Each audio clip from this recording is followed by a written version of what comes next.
Bom dia, Rodney Brocanelli. Bom dia, João Osmin e amigos ouvintes da Showtime. Tudo bem com você, meu amigo? Tô bem, graças a Deus. E vocês aí?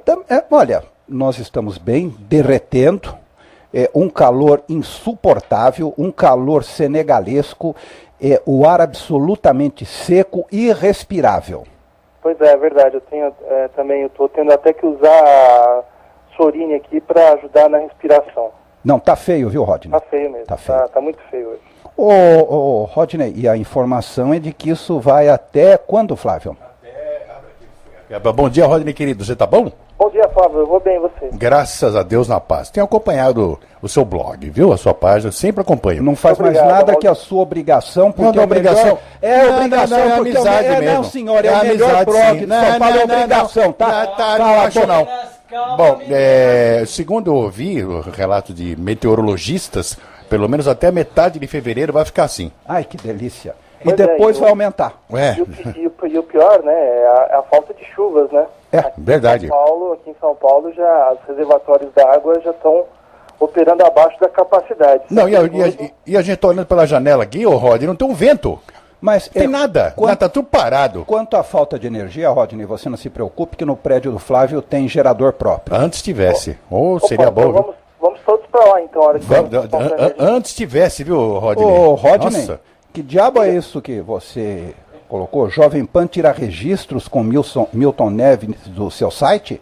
Pois é, essa semana aconteceu uma coisa muito curiosa, né? Então, por intermédio do Twitter, né, eu tomei conhecimento que a Jovem Pan está publicando áudios antigos das Copas do Mundo, né? Então agora nós estamos em período de Copa do Mundo, né? Ano de Copa, e as emissoras de rádio acabam sempre fazendo retrospectivas das competições passadas, né? Então tem muito material aí histórico e de qualidade. A Jovem Pan está colocando no seu site áudios referentes às Copas que o Brasil venceu aí no passado.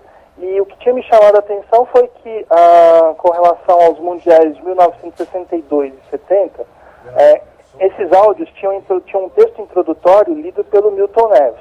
Eu destaquei isso no blog, eu até elogiei a postura da Jovem Pan, né? Porque a gente sabe que tanto o Milton Neves quanto o Jovem Pan têm mágoas profundas aí um com o outro, devido a divergências aí ao longo dos anos. Então eu até considerei que tinha sido uma atitude nobre da Jovem Pan publicar esses áudios com a voz do Milton Neves, fazendo a introdução dos gols, que era uma atitude nobre da emissora. Mas qual não é a minha surpresa que no dia seguinte eu sou avisado de que esses áudios já não tem mais a voz do Milton Neves, são apenas os lances dos gols marcados pela seleção brasileira nas Copas aí, às quais eu me referi. Então, eu achei estranho, porque eu imaginei que era uma atitude de pacificação, né, numa relação que tem sido muito conflituosa ao longo dos anos, com direito até à questão de processos e etc. Só que, pelo jeito, não foi isso. Foi o que a gente pode chamar de, entre aspas, erro do estagiário. Então, isso me chamou a atenção. E também, claro, porque eu tinha publicado isso no Radiamentos com destaque, falando, olha, puxa, que legal, o Jovem Pan está fazendo isso. E um outro detalhe também que chama a atenção, na Copa de 94, a narração original do José Silvério, que não está mais na PAN e hoje está na Bandeirantes, foi preservada. Então, foi uma atitude meio estranha da Jovem Pan em tirar a voz do Milton Neves aí desses áudios. Pode ser que talvez tenha algum receio de algum acionamento jurídico lá no futuro, mas a gente sabe que essa relação aí entre essas duas partes já foi muito melhor, meu caro João Alves. Verdade. Agora, o Rodney, um amigo ligou-me ontem e eu disse para o Brickman, mas o especialista em rádio aqui é você. Certo. E me disse o seguinte, você sabe quando é que vocês estão fazendo sucesso? Eu falei, quando tem ouvintes, quando tem bons profissionais. Ele falou, não só isso. É quando vocês começam a ser copiados por grandes emissoras. Você quer ver uma coisa? Fufunha, solta aquela vinheta para ele ouvir. Onde você estava em 1960? Mrs. Robinson, Jesus loves you more than you will know. Whoa, whoa, whoa. 1970.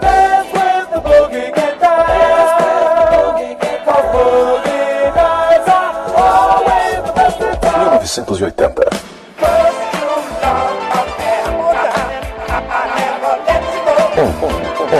Onde é que você estava? Showtime. Essa vinheta, Rodney Brocanelli, está sendo rodada com outra voz na Antena 1. Como diria o Chacrinha, né? Nada se cria, tudo se copia. Né? Aí tem uma outra. Nós também, não, Fufunha. Nós temos aqui música de qualidade, informação com responsabilidade. E agora a Jovem Pan também está rodando, só que informação com responsabilidade. E isso nos deixa extremamente felizes, porque é sinal de que estamos sendo ouvidos e estamos fazendo sucesso. Não deixa de ser uma homenagem, né, João? Eu recebo como uma homenagem, eu recebo isso da melhor maneira possível. Eu recebo com muita felicidade. Mas é isso aí, o sinal de que o trabalho está no caminho certo, né? Que está chegando até a influenciar outras emissoras até mais tradicionais, né? Muito mais tradicionais. Emissoras que têm 50 anos e uma emissora que tem o Tutinha, uma emissora que tem o Negrão, que foi um dos que começou também a Jet Music, e eu só tenho a agradecê-los. Eu fico muito feliz com isso, é sinal que estamos no caminho certo. Agora, Rodney, o que o Ministério Público entrou com ação contra a FIFA? Não vai dar em nada, hein? Não vai dar em nada, mas vale o barulho, né? Então o Ministério Público Federal em Novo Hamburgo, ele entrou com uma ação civil pública contra a cobrança dos direitos de transmissão da FIFA às emissoras de rádio da Copa do Mundo de 2014. Então o que se alega é a defesa do direito à informação, expressão da cidadania por meio da comunicação social. Então o Procurador da República, Celso Tres, a intenção é franquear as emissoras de rádio e televisão remota a transmissão da Copa do Mundo. Então, na prática seria mais ou menos o seguinte: a emissora que quiser transmitir pode transmitir, desde que seja off-tube, ou seja, fazendo a transmissão com as imagens da televisão. Não é necessário estar presente aos estádios para fazer esse pagamento. Então, esse procurador da República, ele quer justamente isso. Ele quer fazer com que as emissoras de rádio possam transmitir a Copa do Mundo sem custos, mas tem essa contrapartida. As emissoras não poderão estar nos estádios e sim nos estúdios. Você disse bem, João, não vai dar em nada, mas é uma questão que vai causar algum barulho e vai iniciar um excelente debate, porque a gente tem falado aqui na Showtime sobre iniciativas de clubes de futebol que desejam que as suas partidas sejam transmitidas por rádios que paguem direitos. Então a gente falou aí há muito tempo da intenção do Atlético Paranaense e também a do Corinthians. Agora deu uma diminuída, a gente não ouve mais falar sobre isso, mas essa intenção ela aparece de acordo com o momento do clube. Então, por exemplo, o Corinthians, por exemplo, hoje já não está mais na crista da onda, é um time que está sendo refeito. Então já essa questão dos direitos, desse debate, dessa proposta já não está aparecendo mais tanto, mas seria interessante ver onde é que vai dar essa ação para que nós possamos então ter o estabelecimento da questão dos direitos, né? Vai pagar, as rádios vão pagar, não vão pagar, então é uma questão muito importante. Ela começou lá no Rio Grande do Sul. Eu creio que tem algumas rádios que não conseguiram comprar os direitos. A gente sabe que o rádio do Rio Grande do Sul é muito forte. Eu acho que tem dedo das emissoras de rádio aí por trás dessa ação, meu caro João Alves. Agora, eu faço uma pergunta para você. Você acredita mesmo que uma emissora perdida nos rincões desse Brasil, em Rondônia, em Roraima, no interior do Amazonas, vai se preocupar com essa proibição e não vai transmitir? Vai sim. Você vai para aquelas ilhotas do Amazonas, você vai para Atalaia do Norte, o Diaba 4, eles vão pegar a imagem e vão transmitir. E eu acho que são absolutamente certos, porque a população tem o direito, e tem gente lá que não tem televisão, caro amigo. É verdade, isso aí é muito difícil de fiscalizar, né? Nos grandes centros é bem mais fácil, você consegue contratar uma empresa de rádio escuta e isso aí você consegue acessar. Agora, Rodney, Oi? Não dá, Rodney. 16 emissoras irregulares em São Paulo, Anatel, Ministério Público Federal, ninguém faz nada. Você acha que vão controlar radiozinhos no interior do Brasil, Rodney? Então, justamente onde eu ia chegar. Muitas dessas rádios não têm áudio na internet, né? Então, realmente, hoje é mais fácil de você fazer essa rádio escuta graças à internet. Agora, muitas dessas emissoras que você citou, que ficam perdidas no rincão aí da região amazônica, sequer se preocupam com isso. A transmissão deles é pelas ondas do dial mesmo. Então, claro que essa fiscalização ela não vai dar muito efeito prático. Não, e outra também, o sujeito vai ligar, pega uma outra emissora, coloca no ar e transmite o sinal. Nós temos um amigo que é especialista Nossa senhora, nisso. nem me fale. Bom dia, Alano Brito. É especialista nisso, da Rádio Estadão. Faz inclusive transmissões esportivas usando um telefoninho TIM, viu? E vocês devem saber, né? Mas nunca é demais lembrar que o narrador é o Marcos Valério, que imita descaradamente o Zé Silvério. Sério? É mesmo, é? Grande Marcos Valério. Imita Grande abraço a ele. Vamos ver se de repente ele para de imitar o Silvério tão descaradamente. A gente sabe que no começo de carreira muitos profissionais acabam imitando outros, né? Mas isso é apenas para você tentar adquirir uma linguagem, né? A partir do momento em que você consegue ter um linguajar próprio, um caminho próprio, aí você abandona a imitação, né? Agora fica uma coisa ridícula, né? Uma notícia triste aqui, Rodney. Morreu Jorge Nunes. Exatamente. Jorge Nunes, um grande profissional do rádio do Rio de Janeiro, comentarista da Rádio Tupi, debatedor também, de programas aí populares, daquela emissora carioca. Então ele estava lutando contra uma tuberculose desde o segundo semestre do ano passado, acabou não resistindo, morreu na noite dessa sexta-feira, e a gente sente, em casos como esse, que a gente acaba sentindo a força do rádio carioca, porque as manifestações de pesar nas redes sociais foram enormes, de profissionais de várias outras emissoras. Então, por exemplo, o João Guilherme da Fox, o Vitor Sérgio da Esporte Interativo, o pessoal do Sistema Globo de rádio também, que tem uma concorrência muito forte com a Rádio Tupi lá no Rio de Janeiro, usaram aí todos os mecanismos das redes sociais para lamentar a perda desse grande profissional que torcia pelo Vasco e era comentarista das transmissões esportivas da Rádio Tupi. A gente ainda não tem as informações sobre enterro, essas coisas, mas fica aí mais um registro triste, mais uma voz que se cala, mais um profissional que se vai, João Alves. Rodney, nós precisamos, precisa, se possível, precisamos relembrar aqui Humberto Marçal, Enzo de Almeida Passos, sabe, com o telefone pedindo bis, Ferreira Martins e o programa da tarde. Olha, são coisas inesquecíveis do mundo rádio, viu?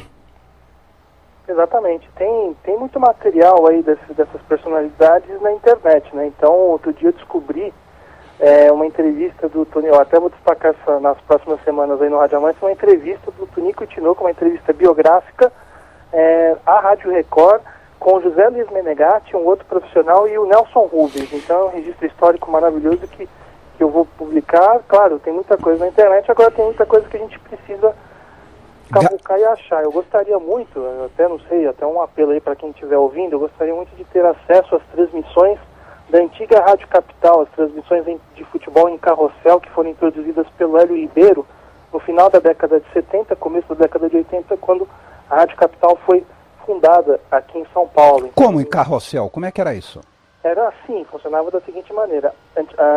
Ano passado, não muito distante, as partidas de futebol eram todas simultâneas, né? Então você não tinha esses horários desmembrados, 17, 19h30, 21 horas. Então as partidas todas eram no mesmo horário. E o que a Capital fazia? Ela chegava e conseguia dar um jeito de transmitir os 3 jogos ao mesmo tempo com 3 equipes do estádio, ou seja lá onde, no estúdio, não sei, alguém depois até pode contar essa história melhor, mas então ficava da seguinte maneira: um narrador narrando o jogo A, o outro narrador o jogo B e o outro narrando o jogo C, e eles se revezavam fazendo lance a lance.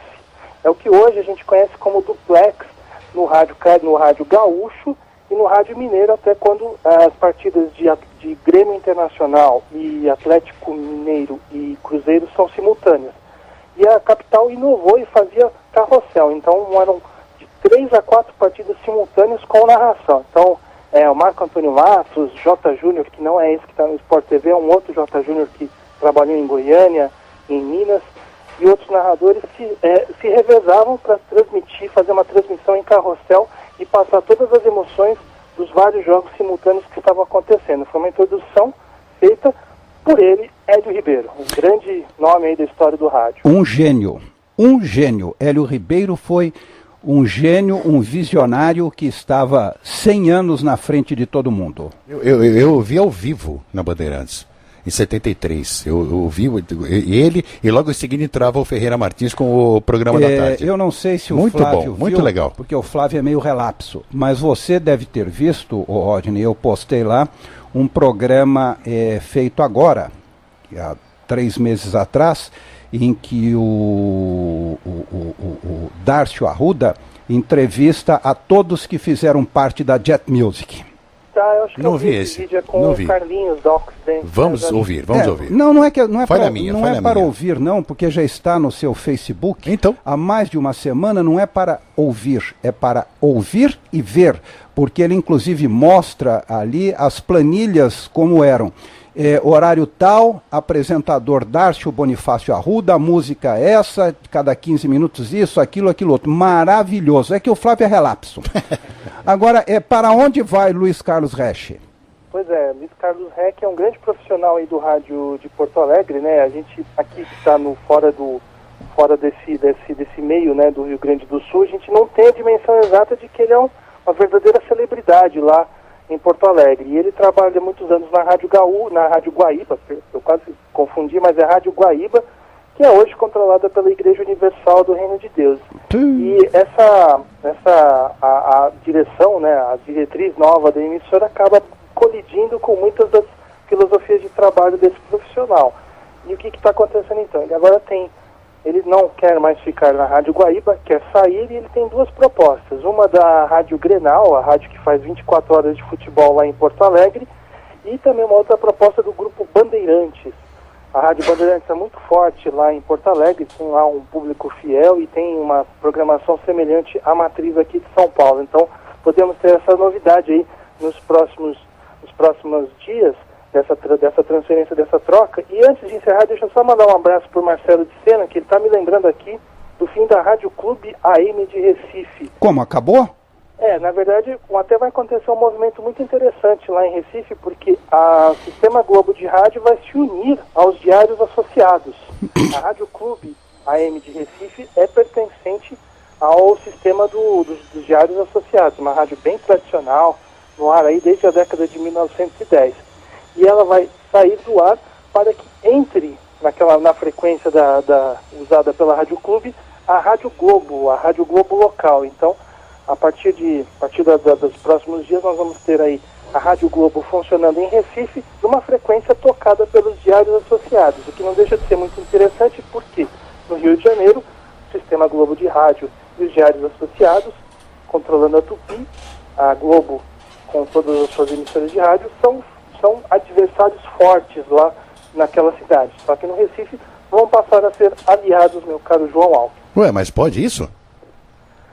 Pode, né? Eu acho assim, na hora de ganhar dinheiro, né, você pode deixar as suas diferenças de lado, né? Então, acho que a administração dos diários associados entendeu que seria mais interessante ter a programação da Rádio Globo, né? Que em satélite grande parte do tempo, deve reduzir custos disso aí, né? Ah, entendi. Olha, mas custo, é sempre assim. Eu vou dizer uma coisa, Rodney, eu sou absolutamente contra esse tipo de coisa, porque você vai fechando o mercado para inúmeros profissionais, viu? É verdade. Claro que vão ter os horários regionalizados, mas não vai ser a mesma coisa que era quando a Rádio Clube tinha aí a sua programação própria, né? Só um detalhe, o Luciano do Vale, em tempos recentes, chegou a narrar partidas de futebol aí do Campeonato Pernambucano pela Rádio Clube do Recife. Ah, tá. Dado curioso aí que talvez pouca gente não saiba. Eu não sabia disso. Nem eu. Pois é. Eu não sabia. Rodney, um abraço para você, até sábado. Sábado estaremos juntos novamente. Acessem o blog Rádio Amantes e daqui a instantes estará no ar o programa Rádio Amantes no ar de hoje no Facebook e no blog Rádio Amantes. É isso aí, radioamantes.wordpress.com, convido todos a visitarem e um grande abraço a todos, até a semana que vem.